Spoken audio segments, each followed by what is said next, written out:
Godt. Jamen først og fremmest så vil jeg godt kvittere for det her initiativ, og tak for det. Jeg synes, det er i den grad relevant, og vi har brug for de her indspark i debatten omkring ulighed. Når danske arbejdere, de kræver bare lidt kompensation for dyrere mælk, brød eller busbilletter, og gør det ved at kræve lidt mere i højere løn, så skaber det åbenbart en farlig og ødelæggende lønspiral i det her samfund. Eller også så påstår man, at det ødelægger virksomhedernes konkurrenceevne, og det koster jobs, og det skaber arbejdsløshed. Derimod så beundrer alle en Novo-direktør, som på 6 år henter mere end 0,5 milliard i løn.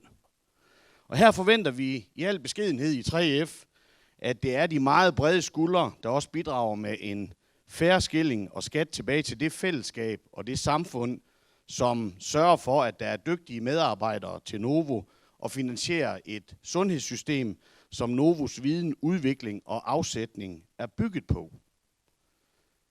Når Novo de lancerer en ny og meget dyr slankemedicin, så bruger op mod hver 5.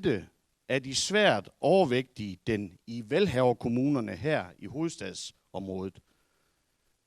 Men i Nordjylland, for eksempel Jammerbugt og Thisted kommuner, der gælder det kun 2 ud af 50 af de svært overvægtige. Altså 5 gange så mange nord for København som nord for Limfjorden. Fordi deroppe, der har man nemlig ikke råd til de her dyre slankepiller. Og set gennem fagforeningsbriller, så handler ulighed især om meget ulige og skæve løn- og arbejdsvilkår. Dårligt stillede og kortuddannede, de har samtidig de mest belastende og de ringeste arbejdsvilkår. Der er sgu ikke ret mange dødsulykker, undskyld bandeordet, på direktionsgangene. Men vi oplever dem jævnligt ude på vores arbejdspladser. Nedslidning på jobbet, det er for de dårligst lønnede, det viser sig gennem markante kortere liv og en seniortilværelse med mange flere helbredsskavanker.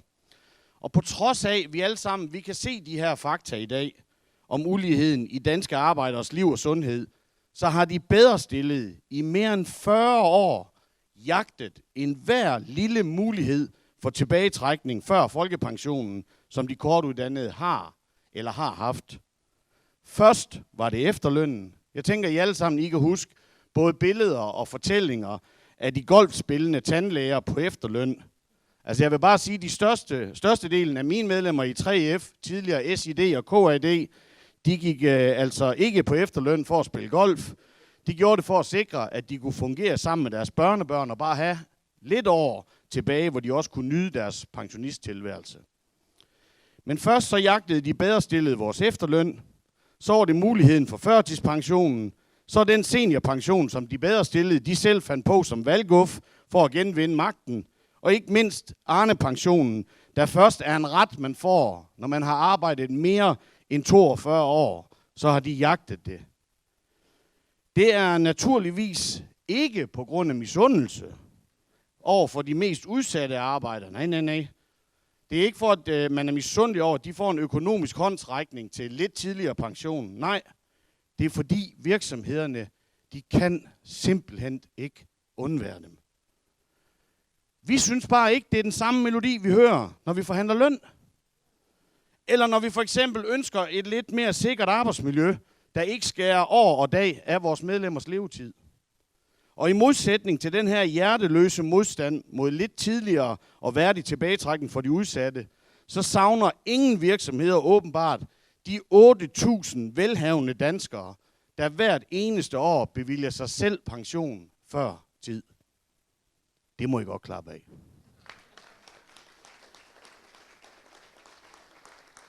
Vi ved, at der er markant ulighed i levealder. Jo kortere din uddannelse er, jo færre leveår kan du regne med. Og mens pensionsalderen for mine medlemmer stiger og stiger, så er der flere med lang og gratis uddannelse, solid formue, der trækker stikket og lader sig selv pensionere. Altså, de kortuddannede arbejder flere år, har færre år på pension end de længst uddannede. Jeg synes helt ærligt, det er en ulighed, der er ganske værd at tage at føle på. Den høje løn i de veluddannedes nu tidligere jobs har jo ellers været forklaret med, hvor vigtige de er for deres virksomheder. Det er jo derfor, de fik en høj løn. Så hvis der skal være sammenhæng i tingene, bør man jo straffe de bedre stillede lidt mere økonomisk, sådan at det kan mærkes, hvis de trækker stikket før folkepensionen. Fordi det vil give dem en økonomisk gulerod. Og det betyder rigtig meget for de bedre stilledes arbejdslyst. Altså man kan næsten mærke det. I hvert fald når vi diskuterer lavere topskat, så har det en stor betydning.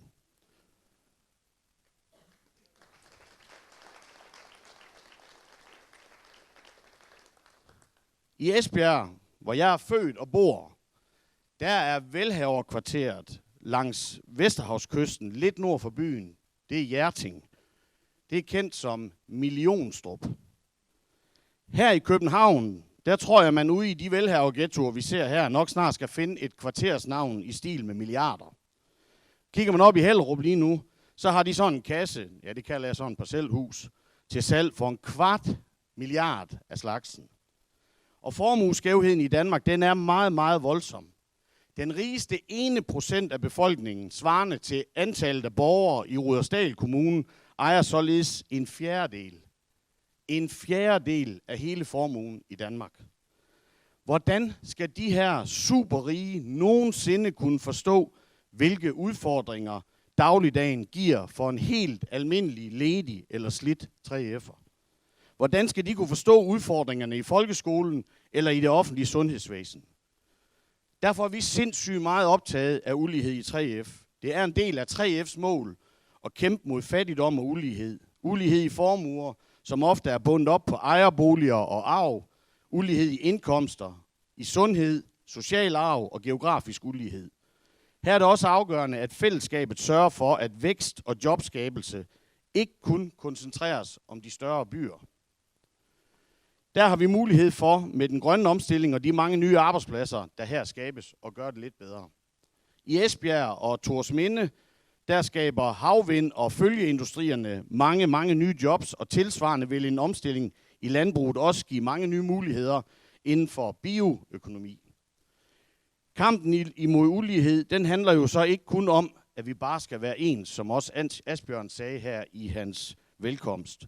Men vi skal altså sørge for, at flest mulige har det så godt som lige muligheder for at udvikle og udfolde de evner og den energi og virkelyst, de har. Og vi skal indrette vores velfærdssamfund lidt bedre, så også de mest udsatte får den håndsrækning, de er berettiget til. Vi må ikke acceptere den her herskab og tjenestefolk-mentalitet, som i stigende grad præger den offentlige samtale, hvor dødsulykker blandt de kortuddannede, det er noget, man noterer sig, mens en velhavers skattetvist eller ejendomsskattetvist, jeg ved snart ikke, hvad man skal kalde det simpelthen bliver udråbt til at krænke menneskerettigheder. Vi skal ganske enkelt have større respekt for hverdagens helte, og vi skal begrænse de sociale forskelle, så vi ikke får øget polarisering, flere fjendebilleder og mindre forståelse på tværs af skel, kulturelt, økonomisk, geografisk og socialt. Tak for ordet.